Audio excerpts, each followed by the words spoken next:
Hello everyone. आज हम बात करेंगे smart time table for UPSC. अगर आप यूपीएससी की प्रिपरेशन कर रहे हैं, यूपीएससी की तैयारी कर रहे हैं, आईएएस की तैयारी कर रहे हैं, तो आपके लिए स्मार्ट टाइम टेबल क्या होना चाहिए पढ़ने का। तो हम ये मान के चलते हैं कि अगर आप 2024 में यूपीएससी आईएएस का एग्ज़ाम दे रहे हो और लगभग अभी आपके पास 18 महीने का समय, तो आपके पास जो है आप किस प्रकार से स्मार्ट टाइम टेबल आप बना सकते हैं। तो इसमें जैसे अगर आपके पास 18 महीने का समय और मान लीजिए आप डेली 8 घंटे पढ़ते हैं या 8 से 10 घंटे आप पढ़ लेते हैं प्रतिदिन, 8 से 10 घंटे आप पढ़ सकते हैं। तो अब देखते हैं यूपीएससी का जो सिलेबस है, जो पूरा सब्जेक्ट है, कितने पार्ट में। तो उसमें एक पार्ट जीएस होता है और फिर ऑप्शनल हो गया दूसरा part. First part GS, second part option, third part एक हो गया करंट अफेयर्स, और फोर्थ पार्ट में होता है जो आपका सीसेट का एक पेपर होता है। इसमें रीजनिंग होता है, मैथ होता है और पैसेज होता है। और सिर्फ फोर्थ पार्ट में काउंट कर सकते हो जो क्या नाम है, जो कंपल्सरी जो अनिवार्य पेपर्स होते हैं मेंस में, दो, एक हिंदी के और इंग्लिश के, वो होता है। ठीक है, तो चलिए डिस्कस करते हैं। तो पहले पार्ट बात करते हैं जीएस का। जीएस के लिए कितना समय दे। तो अगर आपके पास डेली 8 से, मैं मान के चलता हूँ आपके पास डेली 10 घंटे का समय, आप 10 घंटे का समय निकालें और आपने दिमाग में रखा, आपका टारगेट है कि आप 2024 में यूपीएससी को फर्स्ट अटैम्प्ट में क्रैक करेंगे। तो अगर आपके पास 10 घंटे का समय है, मान लीजिए कि आपके पास 10 घंटे का समय है और टोटल 18 महीने का समय है, तो 10 घंटे में आपको क्या करना है कि जो 3 घंटे का समय है वो आपको जीएस के लिए देना है। ठीक है, 3 घंटे का समय आपको किसके लिए निकालना है, जीएस के लिए। और 3 घंटे का समय आपको ऑप्शनल के लिए निकालना है। 3 घंटे जीएस के लिए, 3 घंटे ऑप्शनल के लिए। तो जो 3 घंटे आप जीएस के लिए निकाल रहे हो, इसमें आपको प्री और मेंस दोनों के अप्रोच से पढ़ना है, क्योंकि अभी आपके पास 18 महीने का समय है। तो अभी 18 महीने में कम से कम 15 महीने तक, 18 महीने में कम से कम आपको 15 महीने तक आपको प्री और मेंस दोनों के अप्रोच से आपको जो है जीएस को पढ़ना है। ठीक है, उसके बाद 3 घंटे का समय आपको ऑप्शनल के लिए निकालना है। तो ऑप्शनल को भी, अगर आपके पास 18 महीने का समय है, तो आपको 15 महीने तक आपको ऑप्शनल भी प्री और मेंस के अप्रोच से पढ़ना है। सॉरी, ऑप्शनल में तो प्री का कोई नहीं, ऑप्शनल तो केवल मेंस के लिए होता है। ऑप्शनल केवल मेंस के लिए होता है। तो आपके पास ऑप्शनल के लिए अगर 18 महीने का समय है, तो आपके पास एग्जाम देने के लिए 18 महीने का समय है, तो उस 18 में से आपको 15 महीने तक आपको ऑप्शनल पढ़ना है। अब ये मत समझिए कि ऑप्शनल 15 महीना, क्योंकि आप अगर कभी ऑप्शनल आपने पढ़ा नहीं तो आपको 8 से 10 महीने उस पर आपकी समझ बनाने में लग जाएगा। अगर आप किसी कोचिंग को ज्वाइन करते हो ऑप्शनल के लिए, तो उसमें लगभग एक साल में कुछ कोचिंग होती है जो लगभग 10 महीने में 12 महीने ऑप्शनल को ख़त्म करते हैं। बट कुछ कोचिंग होती है जो 6 महीने में ख़त्म कर देते हैं। तो ये मान के चलिए कि जो 15 महीने का समय, मत समझना कि बहुत ज़्यादा समय है। तो आपके पास टोटल 18 महीने का समय, तो 18 महीने में से आपको 15 महीने, 18 महीने उस समय यानी प्री का एग्ज़ाम देने के लिए, आपको 2024 में आप प्री देने जा रहे हो और आपके पास टोटल 18 महीने का समय बच रहा है। प्री एग्ज़ाम देने से पहले का समय जो है कितने महीने का बच रहा है, 18 महीने का। तो उस 18 महीने से आपको 15 महीने तक आपको ऑप्शनल पढ़ना है और ऑप्शनल पढ़ना है। आपको उस पर अच्छी समझ बनानी है, एनसीईआरटी के साथ प्लस स्टैंडर्ड बुक के साथ। अगर आप कोई कोचिंग कर रहे हो तो आपका एक ऑप्शनल के लिए आपकी एनसीईआरटी हो गए, आपका स्टैंडर्ड बुक का एक एंगल आपका कोचिंग, यानी ट्रायंगल बना सकते हो। एक एंगल आप एक साइड आपकी हो गई कोचिंग, एक साइड आपका हो गया एनसीईआरटी, और एक जो नीचे हो गया बेस हो गया स्टैंडर्ड बुक। तो इन तीनों के मदद से आपको ऑप्शनल पे एक अच्छी समझ बनानी है, एक बेहतर समझ बनानी है। और इनमें जो सबसे इंपॉर्टेंट रोल प्ले करेगा आपके लिए, वो आपका जो प्रीवियस ईयर क्वेश्चन पेपर होगा वो प्ले करेगा। आप प्रीवियस ईयर क्वेश्चन को पेपर को अच्छे से उसको सॉल्व करते रहना है। ठीक है ना। तो ऑप्शनल के लिए आपको 3 घंटे का समय देना है। तो 18 महीने में से 15 महीने तक आपको ऑप्शनल की तैयारी करनी है। मैथ्स के अप्रोच से आपको अच्छे से उसको पढ़ना है। उसके बाद जब प्री का एग्ज़ाम आपका 3 महीने का समय बचेगा, यानी जब आपके प्री के एग्ज़ाम का समय, जब आपको प्री देना है 2024 का और आपके पास अब 3 महीने का समय बचा है, तो 3 महीने केवल आपको प्री पे फोकस हो जाना है। तो फिर तब आपको ऑप्शनल छोड़ देना है। यानी 18 महीने 15 महीने तक आपको ऑप्शनल पढ़ना है और प्री के 3 महीने पहले से ऑप्शनल को आपको छोड़ देना है। ठीक है। और 15 महीने में आपको कितने घंटे का टाइम लेकर चलना है, 3 घंटे आपको डेली ऑप्शनल पढ़ना है। 3 घंटे, ठीक है ना। अच्छे से उसको प्रिपेयर कर, अगर एक अच्छी तैयारी अगर आप उस पर एक अच्छी समझ बनाना चाहते हो तो 3 घंटे आपको लग जाएंगे। अब उसके बाद 3 घंटे जीएस का हो गया, 3 घंटे ऑप्शनल का हो गया, तो 6 घंटे हो गया। अब हमारे पास बच रहा है 4 घंटे। तो 4 घंटे में अब क्या करें, तो 4 घंटे में अभी हमारे पास जो है एक करंट अफेयर्स का मैटर है, एक करंट अफेयर्स है और एक है सीसेट का बच रहा है। तो करंट अफेयर्स के लिए आप, क्योंकि आपने अगर कभी अभी करंट अफेयर्स नहीं पढ़ा, तो एटलीस्ट आप कम से कम 1.5 घंटे का समय करंट अफेयर्स के लिए निकालें। 1.5 घंटे से 2 घंटे का समय आप करंट अफेयर्स के लिए निकाल सकते हैं। आप उस पर देखिए, स्टार्टिंग में आपको करंट रटना नहीं है, आपको समझ बनाना है उस पर। आप तो करंट अफेयर्स के लिए आपको एटलीस्ट 1.5 से 2 घंटे का समय निकालें। देखिए वो 1.5 घंटे का समय लग सकता है या 2 घंटे का, वो आपकी जो लेवल होगा उस पर डिपेंड करेगा। अगर आपको करंट अफेयर्स बिल्कुल पढ़ना नहीं आता है तो थोड़ा समय आपको उसमें समझ में आने में लग जाएगा। तो एटलीस्ट वो 1.5 घंटे का, कम से कम आपको 1.5 घंटे का समय देना है। तो अगर आप 2 घंटे का देना चाहते हो 2 घंटे का दे सकते हो, वो आपके लेवल के ऊपर डिपेंड करेगा, ठीक है ना। तो एटलीस्ट आप 1.5 घंटे का समय निकालें करंट के लिए या 2 घंटे का समय निकालें।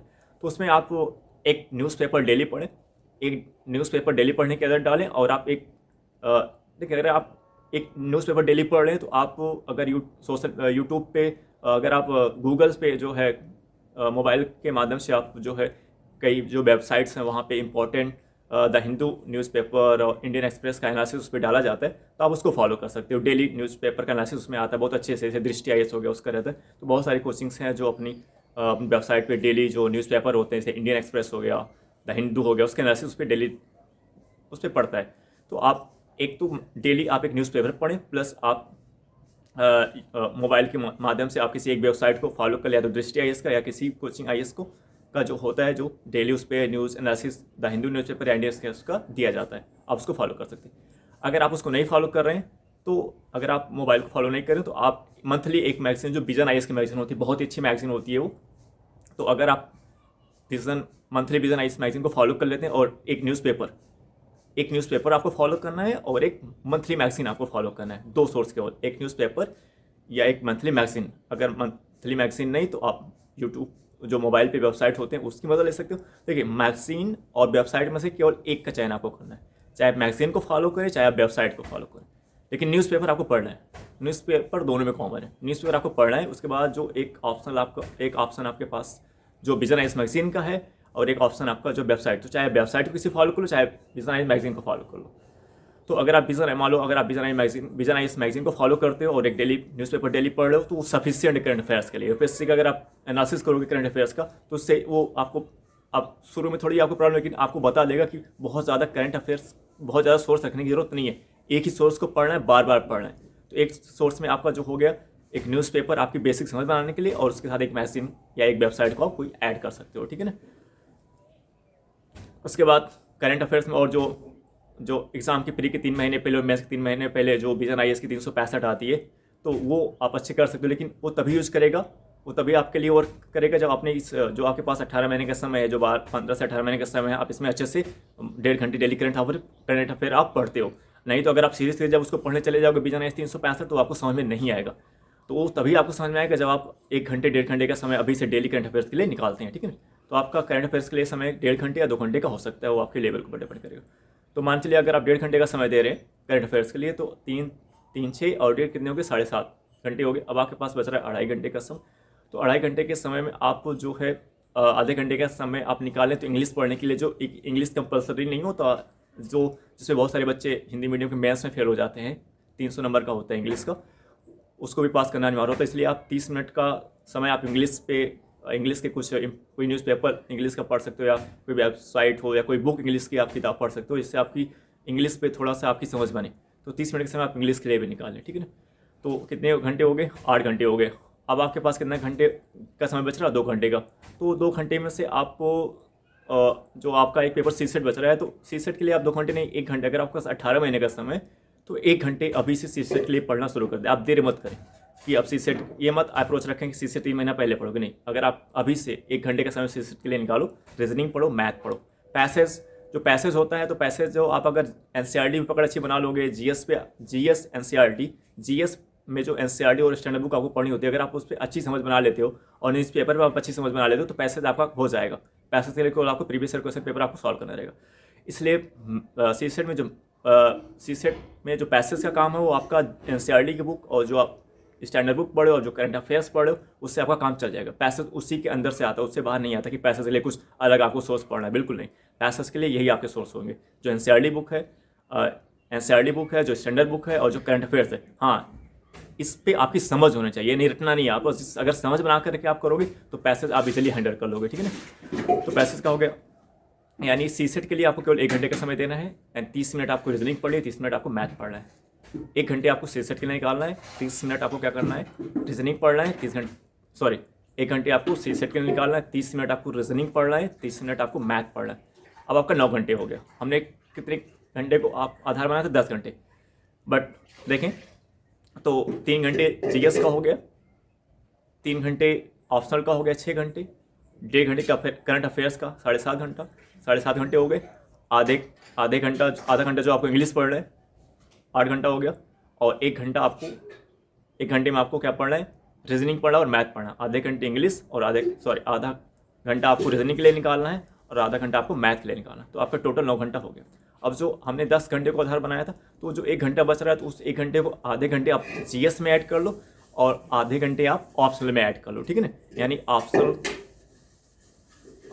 को 3.5 घंटे पढ़ें और जीएस को आप 3.5 घंटे पढ़ें, और 1.5 घंटा आप न्यूज़पेपर पढ़ें।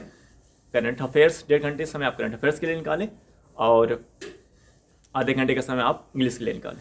तो अगर फिर से रिवाइज करते हैं, 3.5 घंटे अगर आप जीएस पढ़े हो, 3.5 घंटे आप ऑप्शनल पढ़े हो, 7 घंटे ये हो गया। 1.5 घंटे करंट अफेयर्स का 8.5 घंटे हो गया, और आधे घंटे आप इंग्लिश के लिए निकाल लो तो 9 घंटे हो गया। और जो रीजनिंग पढ़े और जो मैथ पढ़े उसके लिए आप 1 घंटे का समय निकालो तो टोटल आपका 10 घंटे हो गया, ठीक है ना। तो अगर आप इस रणनीति से, अगर आप अभी आपके पास 18 महीने का समय है, अगर आप इस रणनीति से आप चलते हो, अच्छे से इस टाइम टेबल को फॉलो करते हो, हाँ टाइम टेबल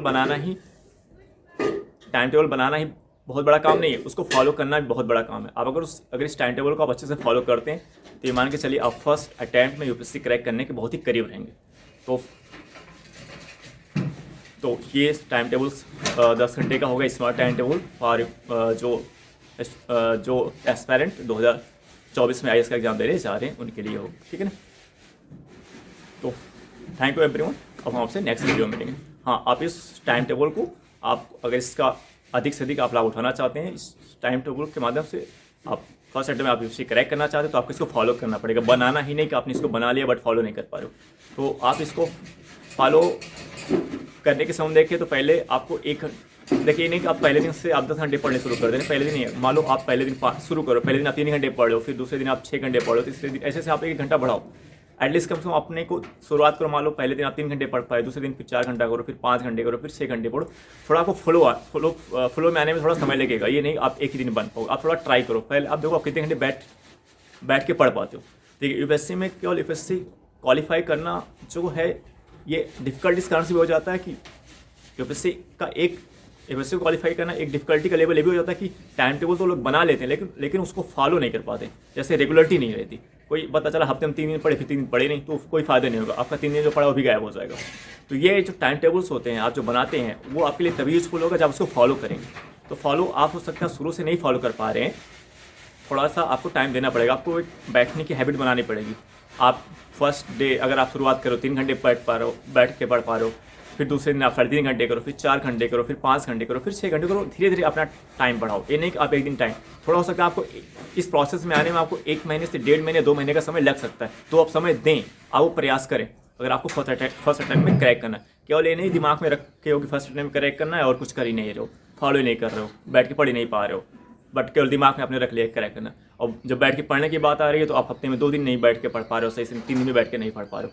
तो ये भी एक बहुत ही वीकनेस पॉइंट होता है कि टाइम टेबल बनाने के बाद भी लोग उसको फॉलो नहीं कर पाते हैं।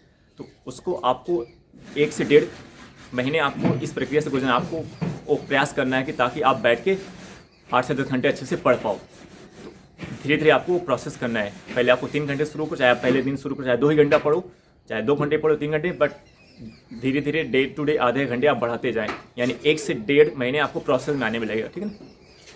तो आई होप दैट ये वीडियो आपको समझ आया होगा। थैंक यू एवरीवन, अब आपसे नेक्स्ट वीडियो में मिलेगा। Okay bye.